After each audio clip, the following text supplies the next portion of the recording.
Olá pessoal, como vão? Tudo bem? Vamos iniciar mais um programa falando de Espiritismo, é um grande prazer.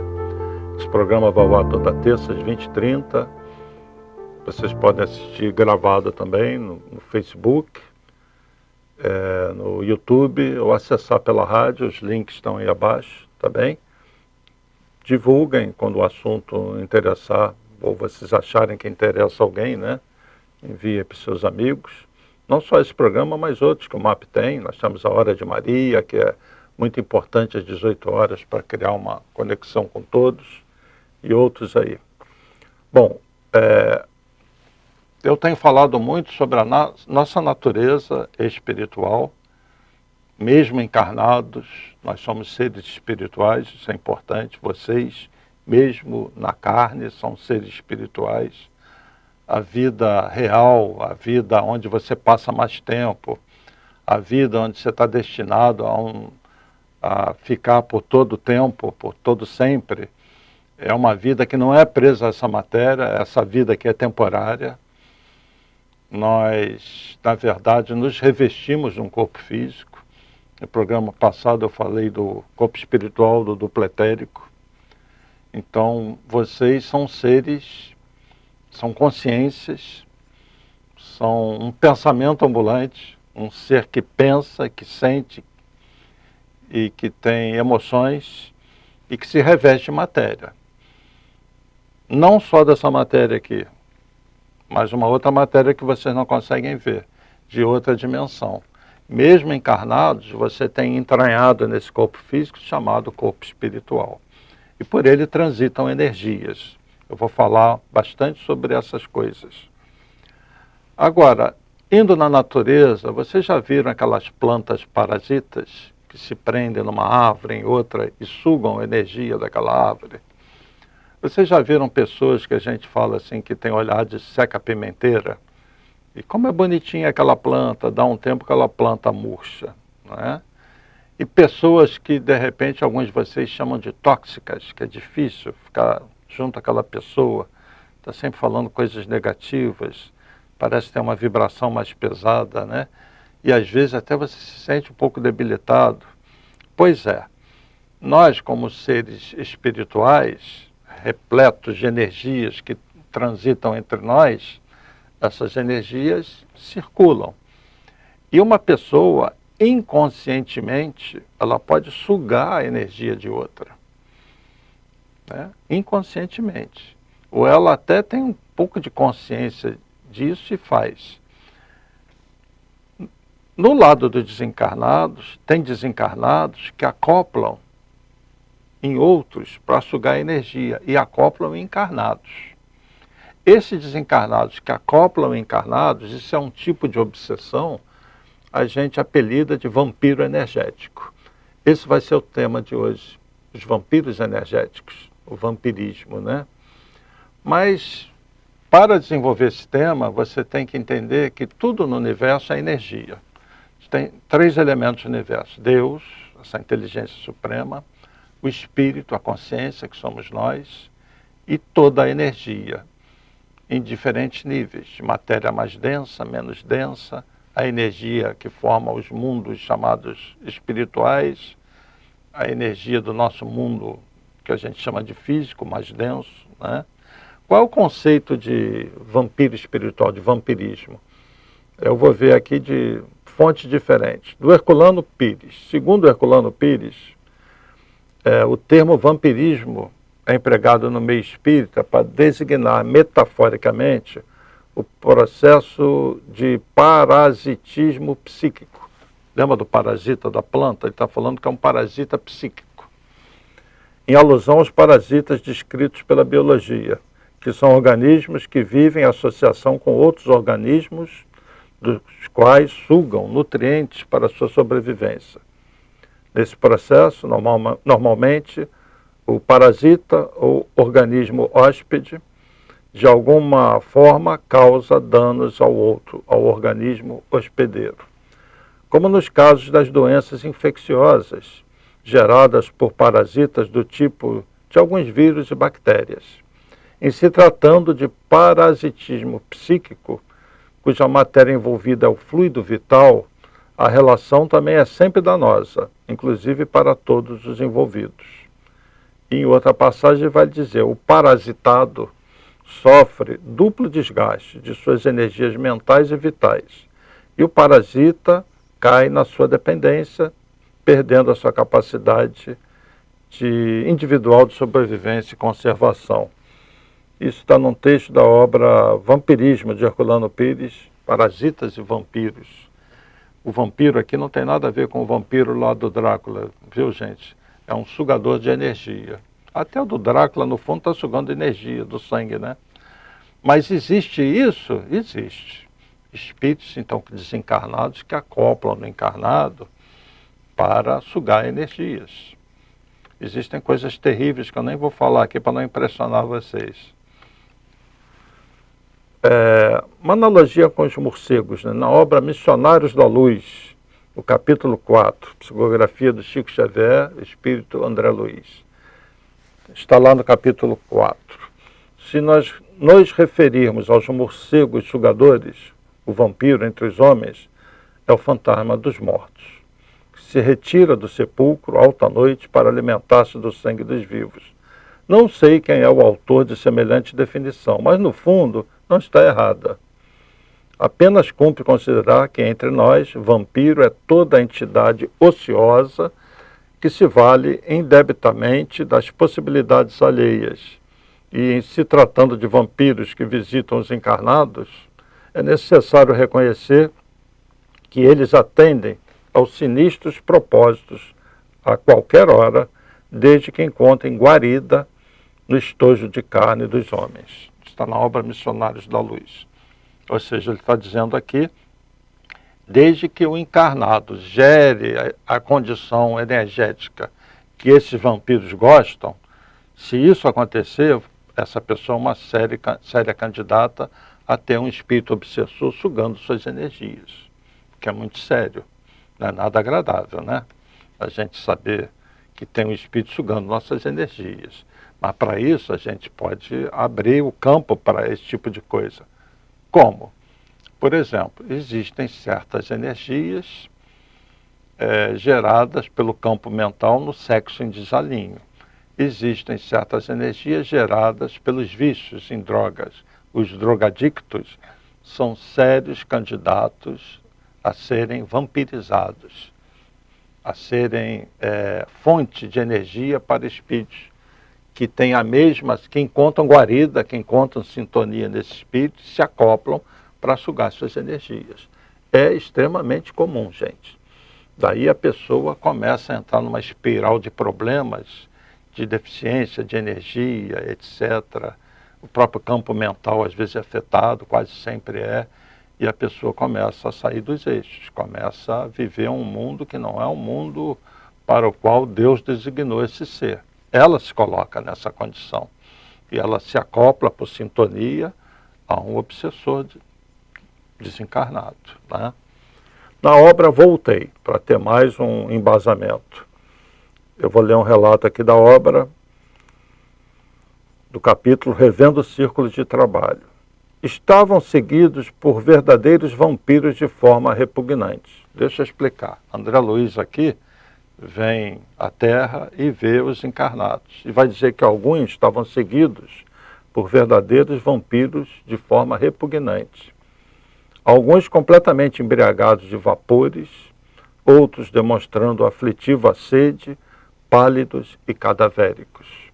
O quadro mais inquietante, porém, era constituído por um morfinômano e pelas entidades em desequilíbrio que se lhe jungiam. Parecia um homem subjugado por tentáculos de polvos enormes. Vendo-o aprisionado em cordões escuros, perguntei ao amigo Andrade como interpretar a visão que tínhamos sob os olhos, esclarecendo-me ele, então, que os hipnóticos, mormente aos mais violentos, afetam os delicados tecidos do perispírito, proporcionando doces venenos aos amantes da ociosidade. Os fios negros são fluidos de ligação entre as lampreias invisíveis e os plexos da vítima encarnada. Ele está usando um linguajar aqui, mas basicamente está dizendo o seguinte, né? Que o quadro mais repugnante que ele viu é dessas entidades que pareciam um polvo cheio de tentáculos, sugando as energias daquela pessoa que tinha um vício, normalmente em álcool, né? Ele fala de vapores. Então, ele via na nossa sociedade, vindo no nosso plano, em determinadas pessoas, esses espíritos acoplados. Uma visão muito horripilante, né?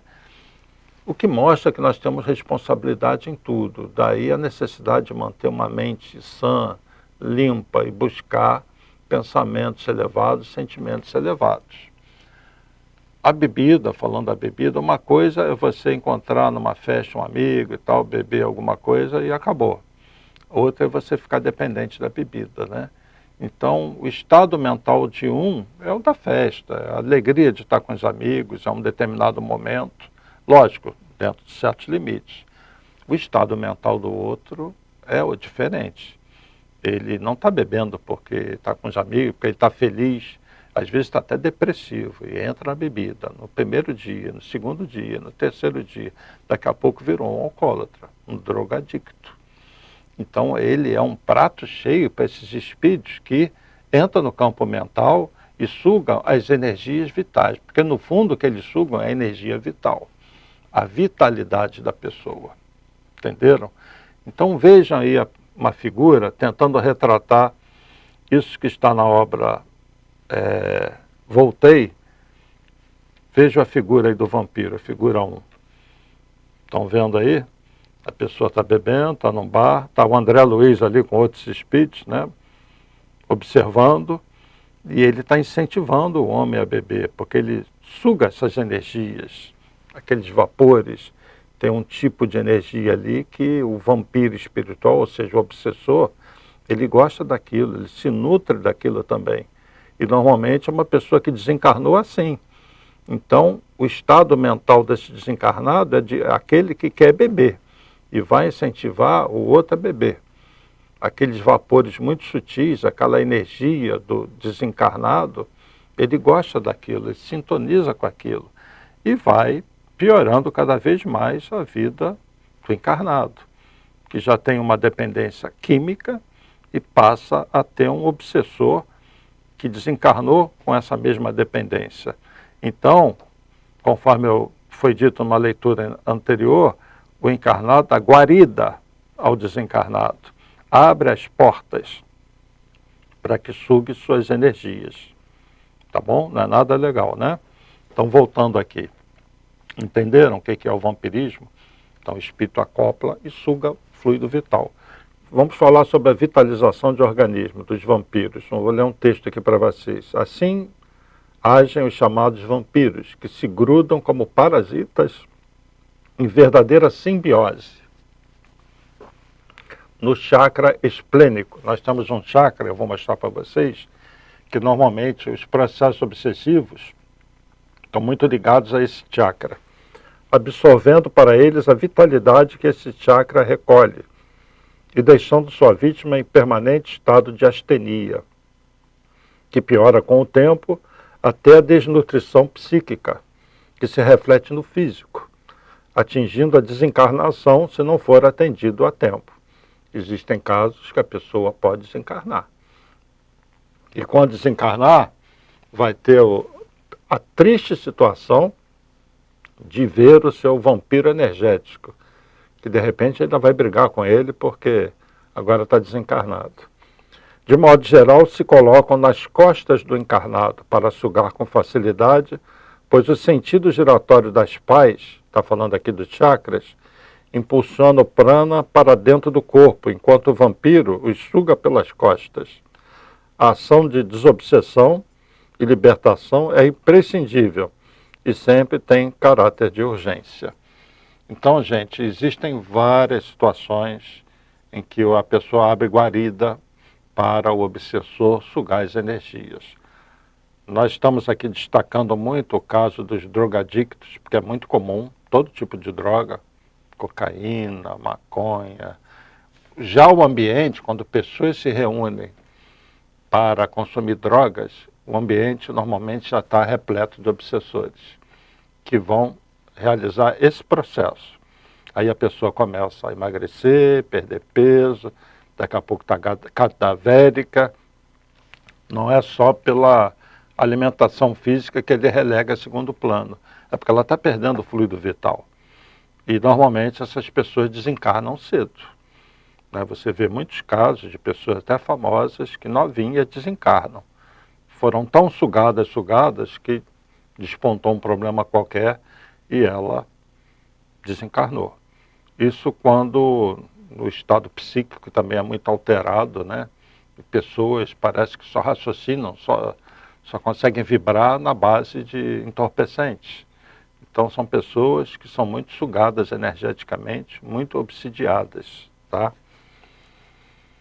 Vamos falar um pouquinho mais sobre os chakras, já que ele falou que é pelo chakra esplênico, em que essas energias são mais facilmente sugadas. Vamos dar uma olhada aí na figura 7. Ou figura 7 não, figura 3. Estão vendo aí o sistema nervoso. Na direita, você olhando para a figura, tem o corpo espiritual com os chakras. Na esquerda, você vê o cérebro, né? E a medula espinhal ali, e vários plexos nervosos. Tá bom? Isso na figura 3.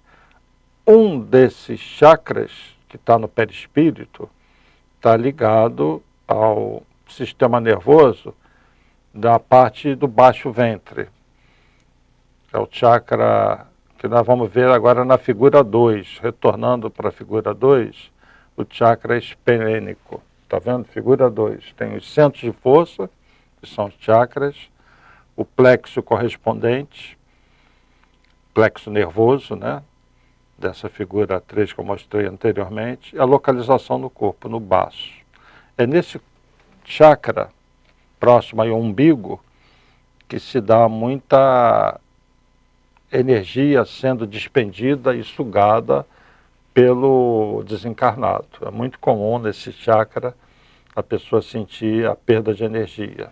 Isso se reflete em várias partes do organismo. Voltando para a figura 3. Então vamos olhar de novo a figura 3. Você tem à esquerda o cérebro, aquela bolinha, uma coisinha que desce, que é a medula espinhal, e aqueles traços que são os nervos, e os plexos, que são feixes nervosos. Esses plexos estão ligados aos chakras do corpo espiritual. Então o espírito quer, o espírito sente, né? E você transfere todos esses sentimentos, emoções para o cérebro físico, que distribui pelo sistema nervoso. E determinados chakras têm uma ação específica, são os discos energéticos, né? Então, nesses chakras inferiores, o processo obsessivo, devido ao fato da energia ser mais densa, o processo obsessivo, normalmente a ligação por esses chakras inferiores, tá bom? Voltando aqui para mim. Por quê? Os chakras, partindo do coronário para o mais básico, esse chakra coronário é o de maior vibração. Conforme você vai descendo, frontal, laríngeo, a vibração vai caindo. E aquele chakra mais básico, lá de baixo, é o de menor vibração, mais denso. Então esse chakra e aquele do umbigo são os dois de energia mais densa. Então determinado tipo de sentimento, de pensamento, determinado tipo de energia se concentra muito nesses chakras. E é por aí que o vampiro vai atuar, entendeu? Porque as energias ali são mais densas. Normalmente a gente se liga por ali. Entenderam? Agora, se você tem um padrão mental superior e você estimula todos os chakras com energias superiores, você cria uma barreira natural contra a obsessão, vampiros. Então, essa coisa de obsessão de vampiros energéticos está muito ligada ao padrão de pensamento da pessoa, do tipo de vida da pessoa, do estímulo que a pessoa tem na sua vida. Por isso é importante ter metas. ter pensamentos superiores, é importante meditação, é importante o evangelho no lar, é importante tomar passe, assistir uma palestra, ter boas leituras, tudo que te leve a um pensamento superior, a um sentimento superior. Tomar sol faz muito bem. O obsessor não gosta muito de sol, não gosta de prece, não gosta das canções, por exemplo, que a gente canta no MAP antes do tratamento. É o tipo de ambiente vibratório que não condiz com a energia que o obsessor gosta, que o vampiro energético gosta. Então, todos os processos de cura, na verdade, são processos de autocura, porque precisa partir da pessoa a vontade de mudar. Uma pessoa que tem o vício, por exemplo, do álcool, um drogadicto ligado ao alcoolismo, ele precisa ter muita força de vontade. E aí, vou falar um pouquinho do AA, Alcoólicos Anônimos, por exemplo, uma entidade que faz um trabalho maravilhoso e consegue afastar essas pessoas dessa dependência química. É muito difícil, gente, porque existe o lado da química, que está no corpo da pessoa, e tem o lado do obsessor, que vai ficar sempre atento e fazer de tudo para aquela pessoa voltar para a bebida. Então, uma luta constante da pessoa para sair daquele vício e não ouvir os impulsos mentais, vai beber, vai beber. Daí a gente tem que respeitar muito a pessoa que está se esforçando para sair de um determinado vício. Então, quando tiver uma festa e a pessoa falar assim, eu não quero beber, eu não posso beber, principalmente se você sabe que a pessoa tem uma queda para a bebida de ficar viciada, não faça aquela brincadeirinha do só um golinho, toma só um golinho, não faz isso.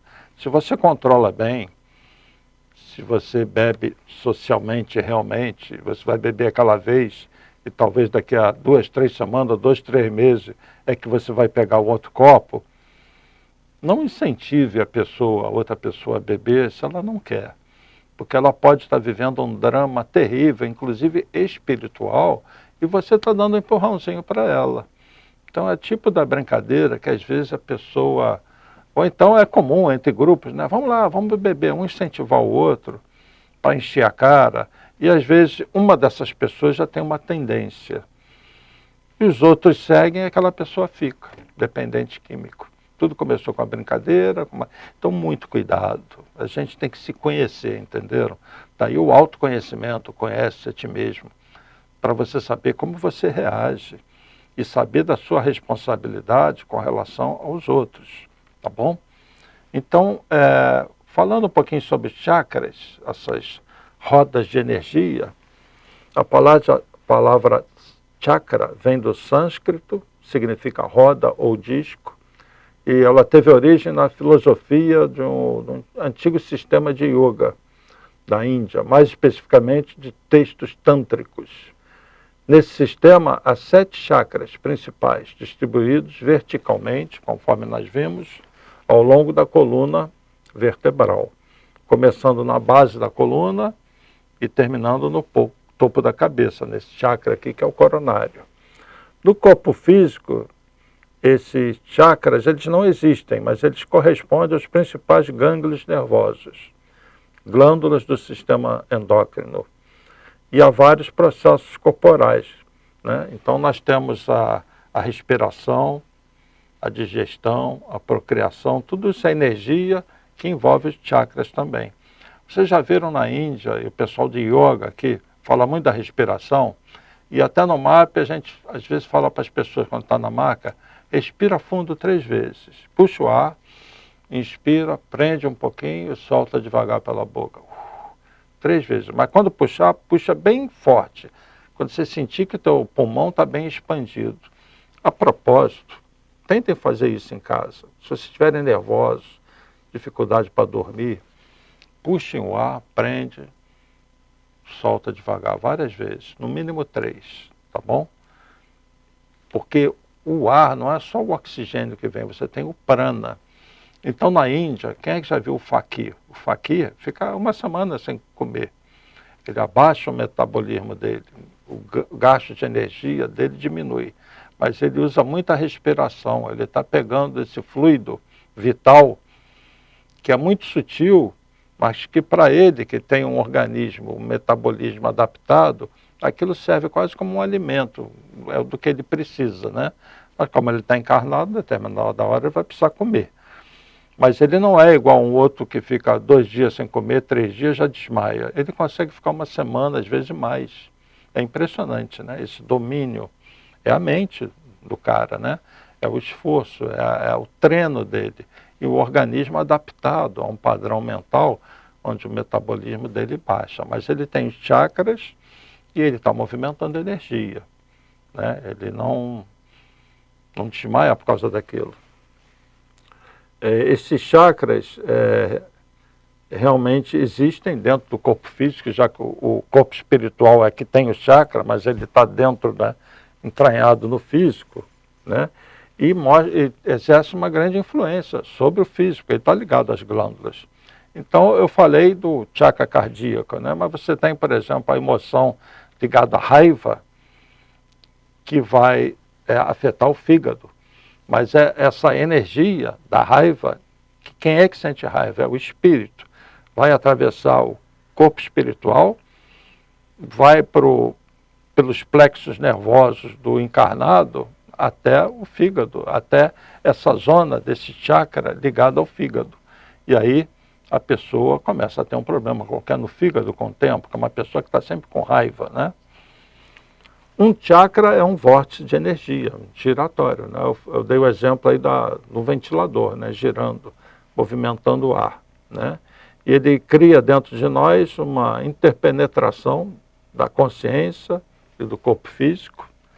Os corpos estão interligados e dessa ligação, os chakras eles se tornam centros de atividade para a recepção, assimilação e transmissão de energias vitais. A mesma energia vital que o vampiro quer sugar, tá bom?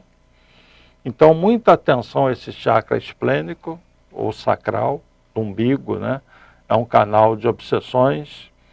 Ele é denominado Swadhisthana, situado na altura do baço, uns 3 dedos abaixo do umbigo, na verdade, na região do baixo ventre. Ele tem, assim, quem visualiza isso, como um exaustor com 6 pás. É um dos responsáveis pela vitalização do organismo, já que absorve o prana, a vitalidade do sol, da energia que existe no universo, e distribui essa energia pelo corpo. Também é muito importante no passe, quando o passista coloca as mãos, ele está cedendo das suas energias, daquelas do espírito também, no passe misto, que ambos estão tirando do prana e passando energia vital para aquela pessoa que está lá recebendo o passe. Ela está sendo vitalizada. Portanto, a pessoa quando sai de um passe tem que sair se sentindo bem. Se não sair, avisa ao passista, olha, eu não estou me sentindo bem não, ou então piorei, alguma coisa não foi bem, né?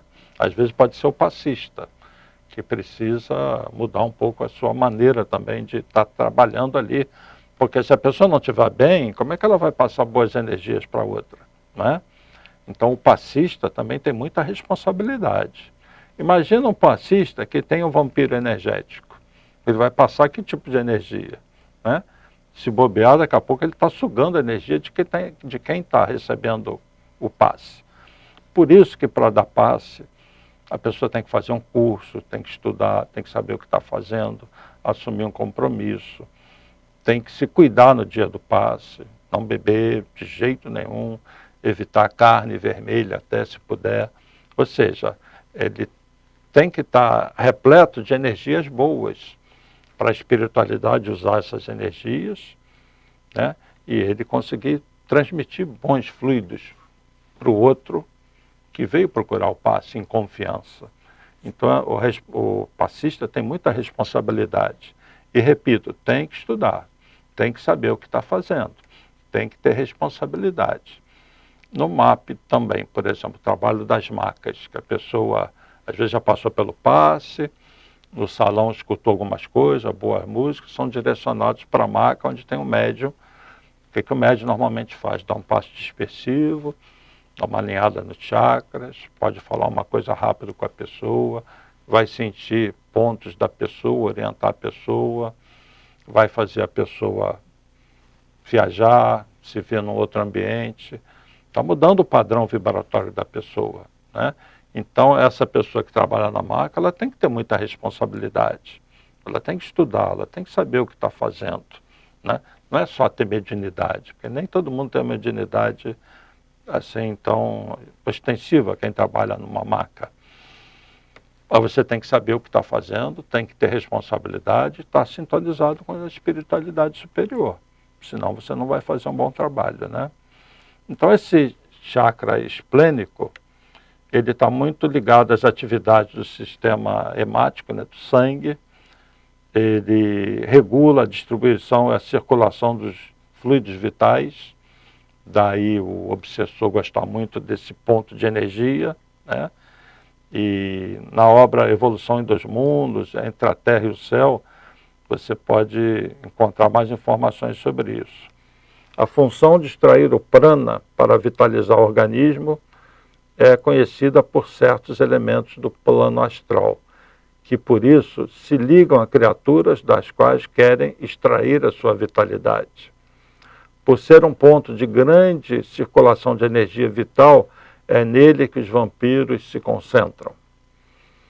Todos que alimentam vibrações de sofrimento, olha aí, vibração de sofrimento, de tristeza que não tem fim, de uma angústia que não tem fim e de dores diversas, se ligam pelo chakra umbilical, que pode ser definido como chakra da mediunidade sensitiva, quase visceral, né?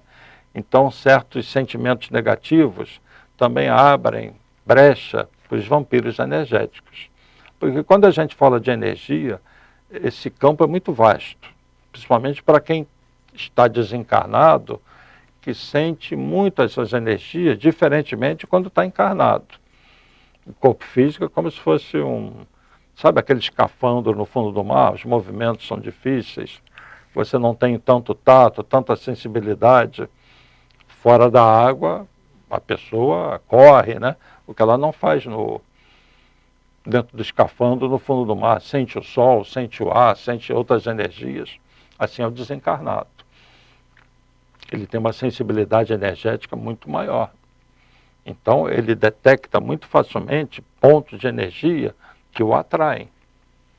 Tá bom? Eu anotei aqui algumas práticas usadas para equilibrar esse chakra esplênico. A meditação, focando no baixo ventre, e aí tem uma dica desse pessoal que mexe com a cromoterapia, né? Visualizar a cor laranja, visualizar o ventre, o baixo ventre, na meditação e a cor laranja. Aí entra a visualização, uma coisa muito interessante. Funciona, gente. Funciona. Exercícios físicos, atividades que movimentam a região do quadril, a região pélvica também. A respiração, as práticas de respiração, acabei de falar, que estimulem a região abdominal. Na yoga tem o tipo, a respiração, né? Você é orientado a movimentar o abdômen, vocês já devem ter visto isso, pessoal que faz yoga aí sabe disso. Alguns indicam cristais, e não tem nada a ver com coisa mística, né? Os cristais têm um tipo de energia, e aí falam da cromalina, pedra do sol, a calcita laranja, olha só quanta coisa. Eu estou falando de coisas aqui que tem na literatura em geral, né? Em algumas culturas, o uso da palavra também, repetir frases que promovem criatividade, alegria, confiança, tá bom? Na aromaterapia, utilizar óleos essenciais. Tem o sândalo, laranja doce, etc. Bom, isso são algumas dicas que você encontra na literatura, pessoal que mexe com essa coisa dos chakras, das energias. O desequilíbrio do chakra esplênico pode se manifestar em diversos níveis, desde problemas físicos, como dores na região lombar, problemas nos órgãos reprodutores, dificuldades emocionais, ansiedade, instabilidade emocional, falta de criatividade isso pode ter a ver com esse chakra desbalanceado. Existe um desequilíbrio energético pelas emoções da pessoa, né? Então, uma das coisas que é feita pela espiritualidade é tentar equilibrar os chakras. E trabalha-se muito nesse campo aqui do baixo ventre, né? Mas depende muito da pessoa, ela ter vontade de mudar, de ter um padrão de vida e se curar de certos vícios. Em reuniões mediúnicas, o espírito a ser tratado transfere para o médium seus sofrimentos. É muito comum. Eu trabalho em reunião mediúnica exatamente assim.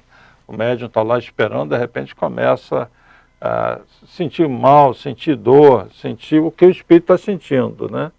E é como se essas dores se materializassem no médium. E vai se refletir nos órgãos do médium, no fígado, no estômago, no pâncreas, nos rins, dor de cabeça, etc. Então, a pessoa que trabalha na mediunidade, quando ela incorpora o espírito, ela sente essas coisas de espírito. Os chakras é como se unissem, né? O campo de energia, fluido, desencarnado para encarnado, e você vai sentir no corpo físico aquele impulso energético que está vindo desencarnado. E muitas vezes o próprio médium conversa com ele mentalmente. E na reunião tem uma pessoa, o doutrinador, o esclarecedor, que também conversa com o espírito, para esclarecê-lo, né? Então, existe casos de desencarnados totalmente desequilibrados energeticamente, com a vibração densa, e por isso ele está no umbral. É como se ele afundasse nos fluidos que existem, que revestem a Terra. Ele está denso, ele não consegue ascender. Ele fica afundado ali no chamado umbral. Típico de espíritos com uma energia densa. Tá? E para terminar, alguns sinais de um possível vampiro energético. Gente, não quer dizer que se você tenha isso, tem um vampiro, não. Estou falando que pode ser, são sinais. Cansaço excessivo. Às vezes você não dorme bem e tal, você está cansado, mas às vezes você não sabe de onde vem o cansaço, né? Uma sensação de esgotamento após interação com certas pessoas. Aquela pessoa acabou comigo. Alguém já falou isso? Eu estou mal. Inconscientemente pode ter sugado energia sua assim. Sentimentos negativos, constante irritabilidade, tristeza que não passa, ansiedade, desânimo, pode ser sinal também de que energias foram sugadas. Uma coisa que é muito difícil é a dificuldade de estabelecer limites, dificuldade de dizer não. Tem pessoas que não sabem dizer não, né? E se proteger, proteger o próprio espaço, a sua energia. Nós precisamos nos conhecer, nós precisamos dar limite às coisas, tudo tem um limite. E às vezes a pessoa atura certa coisa e não cria uma barreira com respeito, não é brigar, né? Mas não, eu não vou fazer isso, eu não vou me permitir essa situação, e você dá uma quebrada, porque você pode estar sendo sugado, isso acontece, é muito comum, tá? Comportamentos manipuladores, né? Pessoas que se vitimizam, chantagem emocional, um controle excessivo. E para você se proteger, conheça-te a ti mesmo, controle suas emoções, estabeleça limites, controle seus desejos, eleve sua vibração, mude a conduta, use a prece, sem medo, use à vontade a prece e busque ajuda. Às vezes numa casa espírita você vai encontrar ajuda que você precisa para você se libertar dessa condição de alguém ligado a você de forma muito negativa. Você mesmo vai aprender a se libertar disso. A espiritualidade ajuda, mas você vai aprender. Desenvolver o autoconhecimento, né? Compreender suas próprias vulnerabilidades, é o que nós estamos falando aqui, nossas fraquezas, evitando se tornar um alvo fácil para esses obsessores que querem vampirizar essas energias. Obsessor não cria imperfeição. Eles potencializam ou estimulam as imperfeições que você já tem. Nos induzem a continuar no erro, se nutrem dos obsidiados, daqueles que persistem no erro e abrem guarida para ele.